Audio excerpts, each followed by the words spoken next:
but what are they seeing? My leaders don't make me, I don't know, I hate the word inspire, but what word am I looking for today? What do kids, I mean, what is kids? We say kids. They want to, I understand what you mean. They want to be a part of something bigger than themselves. Okay. And they want that to be something that means something and that it's significant. So we go back to that word significance again. And so by, again, giving them those opportunities and by pulling out the best in them and giving them a clear role so that they know by certain identifiers through the way the leader works with them that they're not only growing, but they're able to expand on the vision that they have in their own hearts for themselves while expanding on the vision for the company. The opinions expressed in the following program are those of the producer and not necessarily those of WKTV Community Media.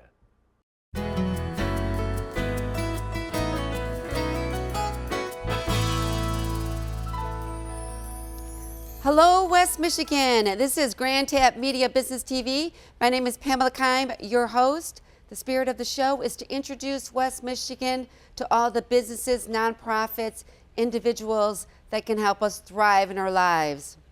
Well, today we're talking about leadership.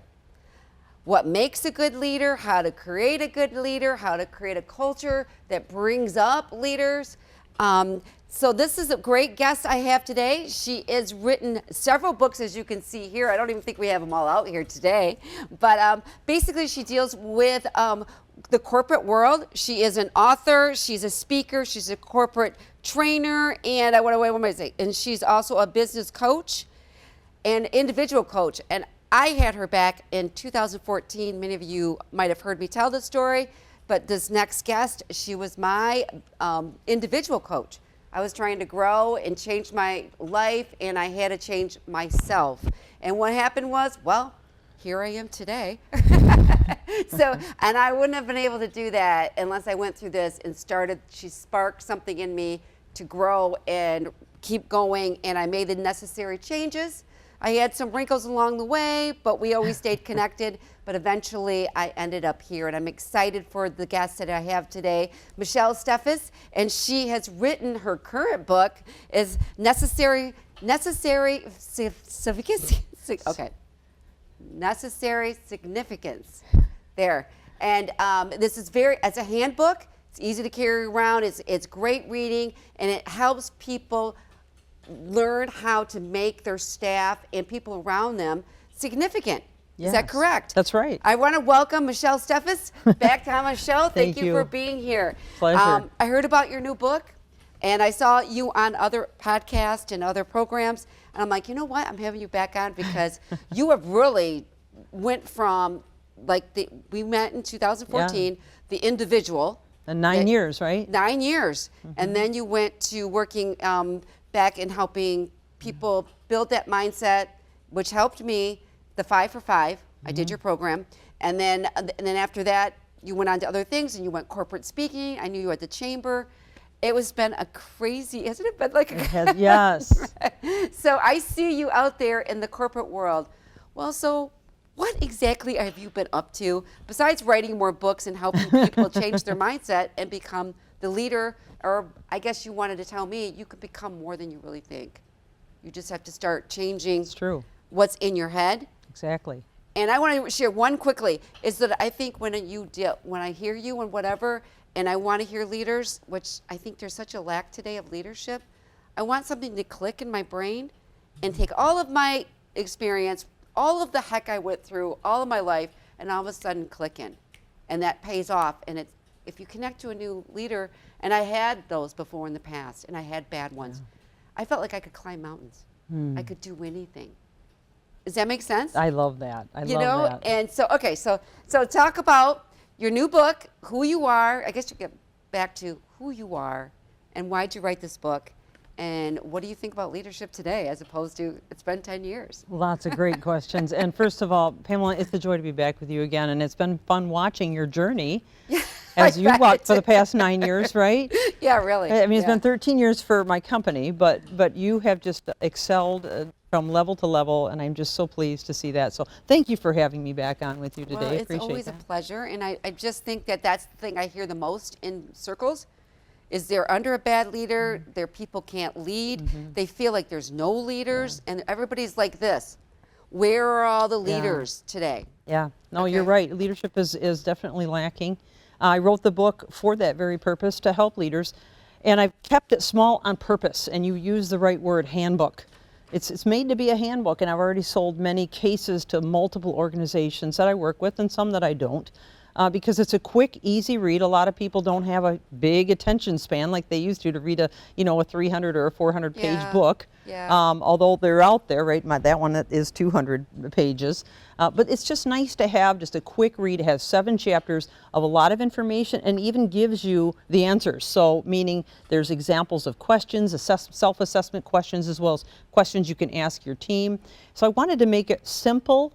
And it was endorsed actually by some pretty big names in there that, at least in terms of the corporate world. Right. Well, you have trained in Fortune 500 companies. Yes, I have. I Yep. travel, and I took your chamber when I was on the board of the chamber.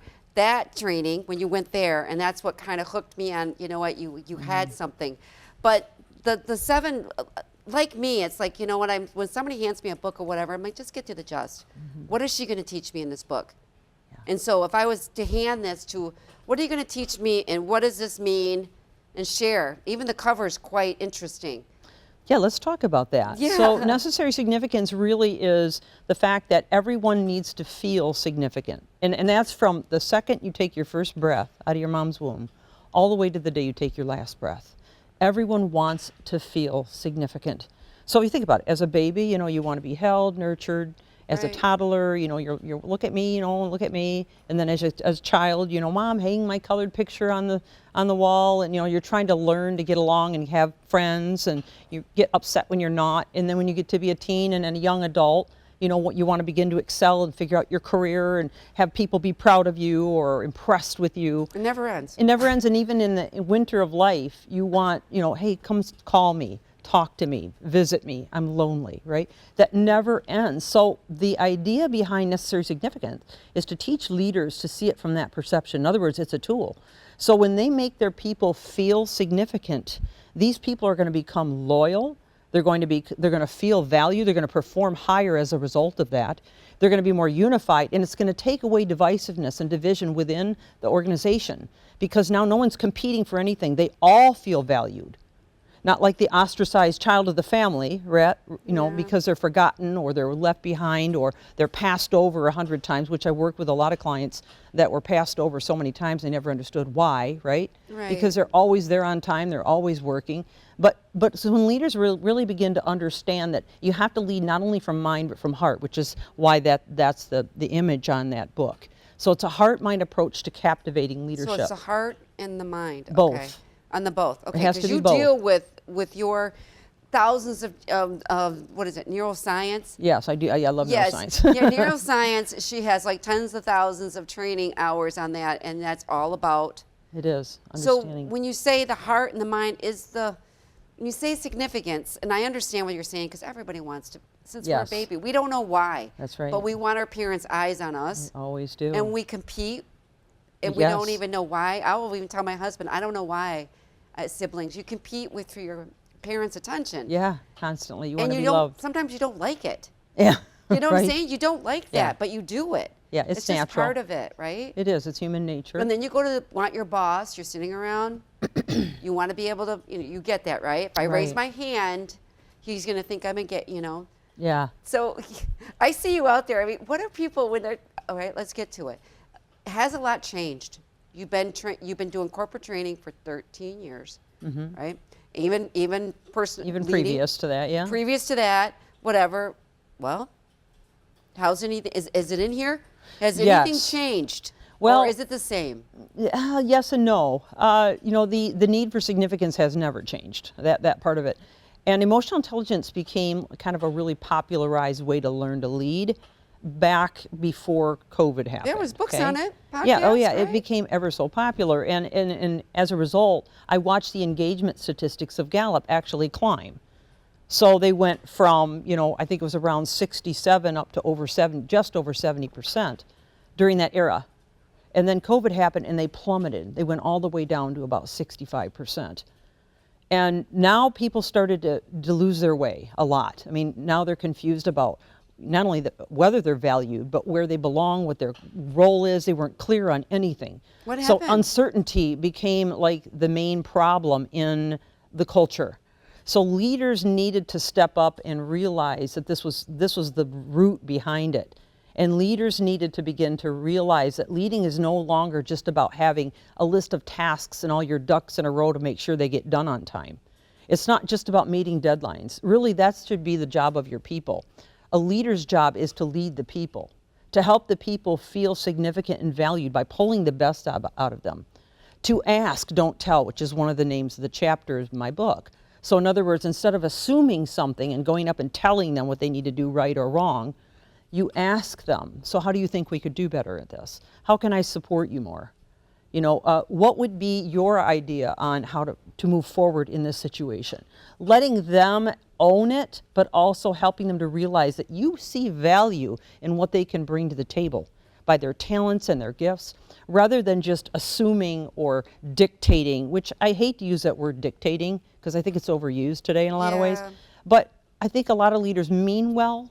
They just don't know quite how to come across, or maybe they've done it a certain way so long that they've forgotten that these are people that need to be significant. They need to feel significant. They need to feel valued. Well, I think empowered has been overused Yeah. too. So I'm always like, is there another word we could use besides that? But when you say Right. significance, Yeah, and it is. I struggled with that because I don't think we hear it Right. very often. Yeah. And when you want to think it, well, we're all significant. How dare you want to be any more than? Does that make sense? I mean, Yeah. it's almost like yeah, but I want, as we all do, want somebody to see something special in us that we're doing. Right. What they know that you have this little bit of a talent, and being able to Yeah. notice that. Exactly. It doesn't mean you have to be better than, oh, I'm better than her in this talent. No, There's everyone some has people- different gifts and talents to offer and bring to the table. Yeah. And it's leaders that actually see it and pull it out of each individual. These are the ones that are going to excel and see a culture that changes. It's going to take away, again, the divisiveness, because no one's going to feel left behind or left out or overlooked. Everyone's going to feel like they have a place at the table and they're contributing their very best. And a leader of that nature then will give them opportunities to shine. And so a leader has to start by assessing themselves, asking themselves the right questions. Like, am I a leader that I would want to follow? Would be the first question to Yeah, ask, right? That's always a good one too. Yeah, When you go into the corporate, especially the Fortune 500 companies, we always look at them because we've considered them successful and they're doing something right. yeah. But when it comes to, but yet some of the ideas come out of that, like, oh, so then everybody tries to do it. Like, oh, okay. I mean, what are you hearing from like the new generation? I think they want more meaning. That's exactly. More than pay, but yet they still need pay to pay their rent. Is that make Yeah. sense? I mean, you could pay them a little less but what are they saying? My leaders don't make me, I don't know, I hate the word inspire, but what word am I looking for today? What do kids, what is kids? We say kids. They want to, I understand what you mean. They want to be a part of something bigger than themselves. Okay. And they want that to be something that means something and that it's significant. So we go back to that word significance again. And so by, again, giving them those opportunities and by pulling out the best in them and giving them a clear role so that they know by certain identifiers through the way the leader works with them that they're not only growing, but they're able to expand on the vision that they have in their own hearts for themselves while expanding on the vision for the company. And that's another chapter, and there's the last chapter, is imparting the vision and helping the team. Well, let me use an example. So I work with a company, I have for the past 7 years, and they have a really quick vision statement. It's 3 words, and there's like an acronym to each of the words, so there's a word tied to those words. Okay. And so the way that they've been able to really make this, they won, by the way, 7 Best and Brightest awards in the last 7 years.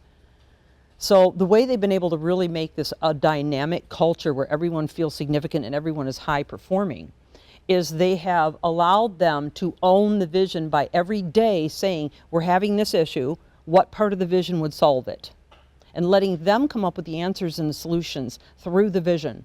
So everyone becomes vision aligned, but then they also see the vision as the solution. That way they're all on the same page. There's no competition against one another. They're all unified in the same result, headed for the same goal. And so, okay, so you go into these companies, let's say, I'm looking at a company that's looking at we know we need to change the culture. I have some good leaders. I really don't want to be, I guess you don't want to admit to that, but you want to say I haven't been able to bring that out the best, or maybe I need to change some people on the bus to get them in the right position and whatever. Right. And a lot of times leaders are like, they're not good at it. Some are not. It's because they have a title. Doesn't mean that they're good exactly. at that. Okay, so it's like, we're going to bring you in, right? Yeah. And so what does that look like? You come in and you sit down with where they want to go, where they're going. What's your struggles? What are you seeing? What exactly is your role in building this? Building this. Necessary significance. Yeah. We know Right. that that's what people want to feel. Exactly. How do I create this? Well, that's a good question. So the first thing and the most important thing is for me to practice what I preach, right? Yeah. So the first thing I'm going to do is a lot of active listening. And this is what I always recommend to every leader, is to actively listen. So make sure you understand the statements they're making and understand the bottom line of what's happening. Don't just listen to listen. Listen to actually hear what they're saying and digest it, taking notes, paying attention to all the details, reading between the lines, watching the body language. And once I fully understand the issues, even if they haven't stated them correctly, it's easier for me to create a customized program that can help them. So the program then, it can be just me coming in and doing one presentation, which obviously is going to have minimal results, but some results. Right. Or it can be me lining up at 12 months or 12 sessions or 6 sessions over a time capsule where we have, in between growth goals that are aligned with their vision and their goals and what they want to accomplish. I mean, I'm working with one company right now, one of the Fortune 500 companies, that wants tough conversations, and that's all they want me to focus on, different elements of it. So each session is geared towards a different element of it. There's a lot. But that's how we begin to evolve the mind of the leader. And I use a lot of neuroscience, so I help them understand, look, no one's stuck. You're never stuck. Okay, that's one thing that I want to get across to the audience. No matter what situation you're in, you're never stuck, ever. And why did you go? Share a little bit why you went down that road for the neuroscience. I've known you for years. Many books here. You have books for children. You have books for the individual. And that was your first book, Yeah. and then the children, and then you have other books that you have on the shelf here that you don't even have here today. But talking about the importance of changing that, changing the way we think, Yeah. right? What you really believe. Right. And maybe you don't even know why you believe what you believe. That's a good point. Yeah, absolutely. So Very what well is said. that? Why did you go down that? Is because you saw so many people want you? I mean, I can say I did, but but you've been doing this for 13, 14 years, and you probably saw that. I did, and even going back to the as you bring that up, the question you asked me before about what's different. People do see a lot of the world through the eyes of what they've experienced over the last several years, but many of them even carry it back from their childhood, or maybe Right. someone else, another leader that they had. But the point is that you can rewire your brain at any stage of life. You'll always be neuroplastic. You have 100 billion neurons in your brain. You have since you were born. You will till the day you die. And you're constantly wiring and rewiring at 400 billion actions per second, those neural connections, those synaptic connections. You have 1,000 trillion synaptic connections, incidentally, from those 100 billion neurons. This is crazy when you It is. explain this in The numbers book. are I'm like, astronomical. I mean, it's Yeah. hard to even fathom And that they we used to have tell that us many we in our couldn't brain. change, and that's not but true. You're totally. I always kind of giggle inside myself when somebody says, "Well, I'm a night person," or "I'm a morning person." Well, you are right now, yes. But if say somebody you love got in trouble, and you had to take care of them at 4 o'clock in the morning, roll them over and give them meds, would you get up at 4 o'clock in the morning? And they said, "Oh, absolutely," right? They'd suddenly become a morning person, even though maybe they weren't before. Yeah. So there's what I'm trying to say is that you can do anything you want to if you are willing to take the steps required to design new habits that get you there. So this wraps kind of everything that you're asking me right now, in that a leader who really wants to change their culture has to change the habits they have. In other words, they need to lead themselves first out of whatever's going on internally by rewiring their brain through daily habits. Because if you're wiring your brain at 400 billion actions per second, that means whether good or bad thoughts are entering your mind, or you're around the wrong people, or you're around the wrong influences, Yeah. it's going to affect your brain and how you see life, how you see leadership, how you perceive what leadership is. So until you're willing to invest, and I always recommend a minimum of 3 to 4 hours a week on the right books, the right resources, the right videos, the right podcasts, the right whatever, even the right people. You know, and they say you become like the 5 people you hang around the That is most, and that's so true. You can tell that, right? yeah. Because you're constantly wiring in and day out whatever you plug in. So if you want to change it, it has to be what you do daily, not what you do once a week, or okay, I went to a seminar last year, or I went to a seminar, every quarter. That's not enough. It's what you do every day from the second you open your eyes to you close your eyes at night. That's what gets wired in. And that becomes part of your subconscious, which is 95% of how you respond. So I want to add one more thing to that. Another part of self-assessment is thinking about what triggers you. Because if you just take 2 days and write down every time something triggers you, it will reflect on what kind of neural networks you put in that are negative and working against you. And those are the ones you should work on first.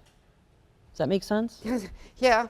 Yes, it does. And I know that we went down this whole path. And one of the things I learned from you was, you know what, I was down that rabbit hole, and you're like, okay, I want you to 5 people. I want you to reach out to them, Pamela, and ask them what your strengths are.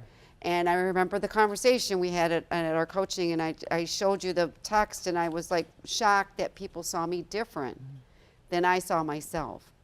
And you're like, see, and you could work with that because you kind of got a feel for who I was. Yeah, it's like, exactly, okay, yeah. adaptability, you can, I can adapt, right? But I was just struggling in certain areas, but I was always focusing on that instead of focusing on some of my strengths. It's not like you can't change that. Yeah.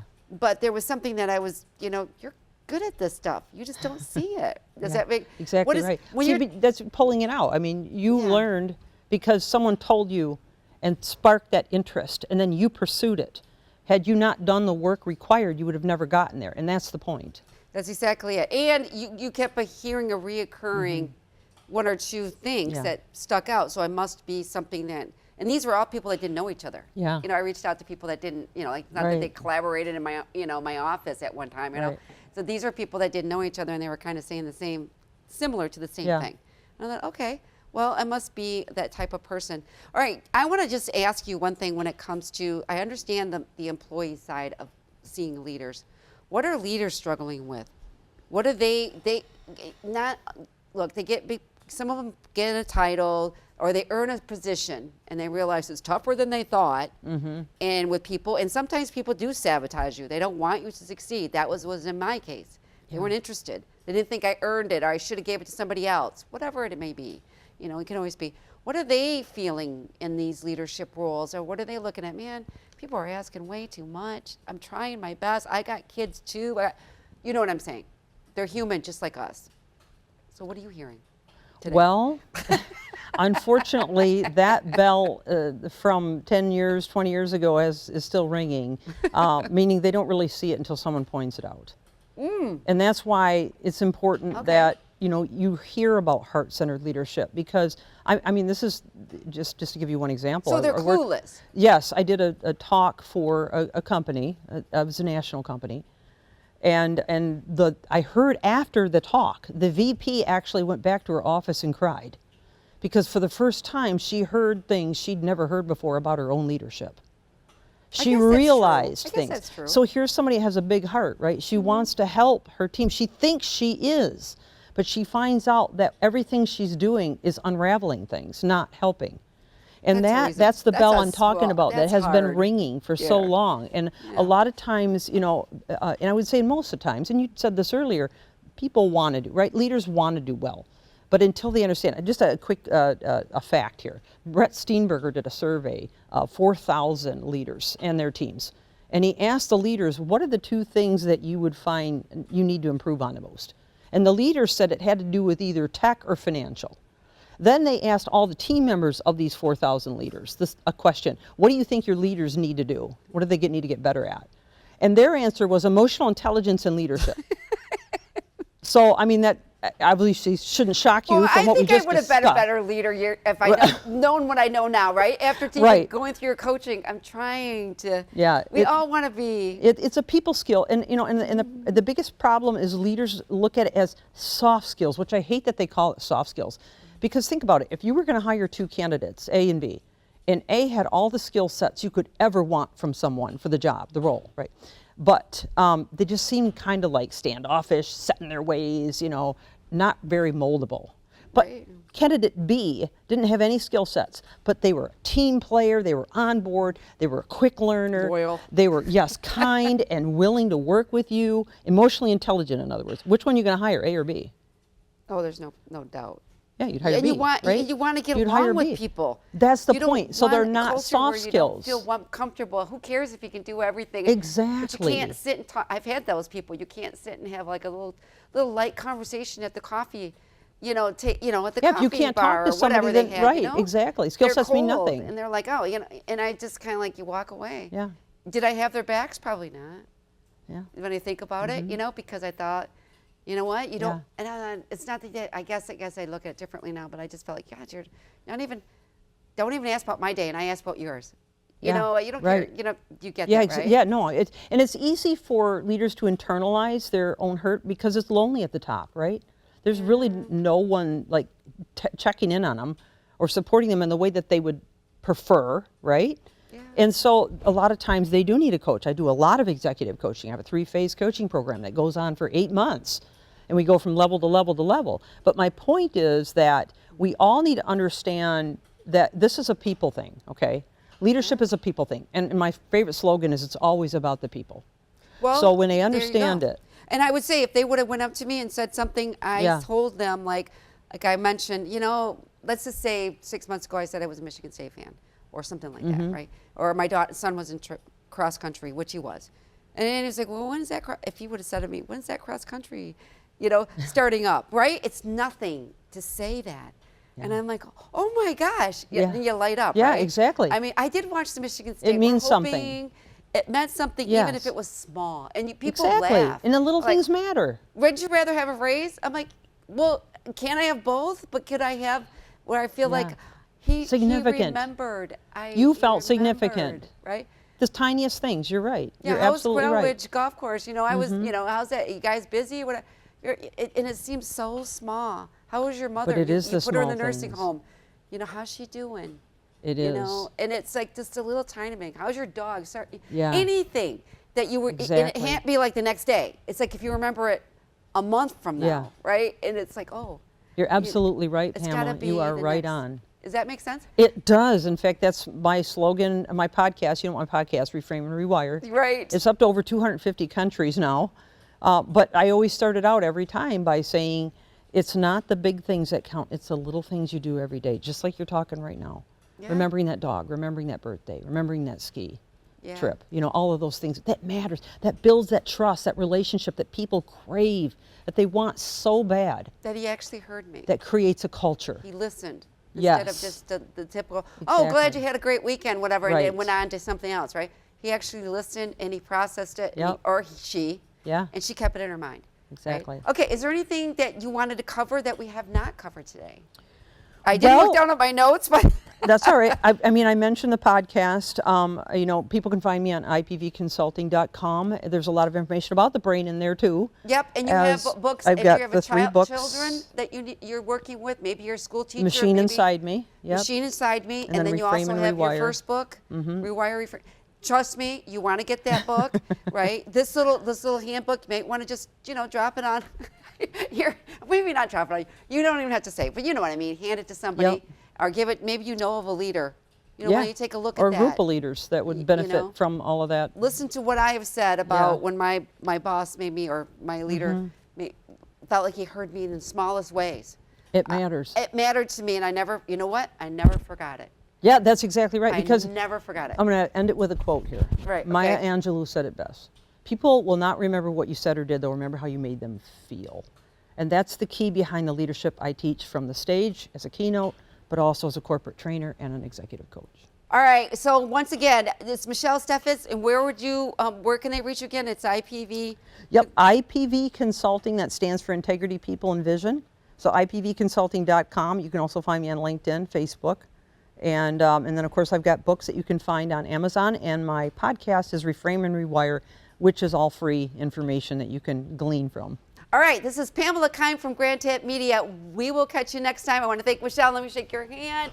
Thank you for being here. My pleasure. Once again, we will catch you next time. Take care, everyone.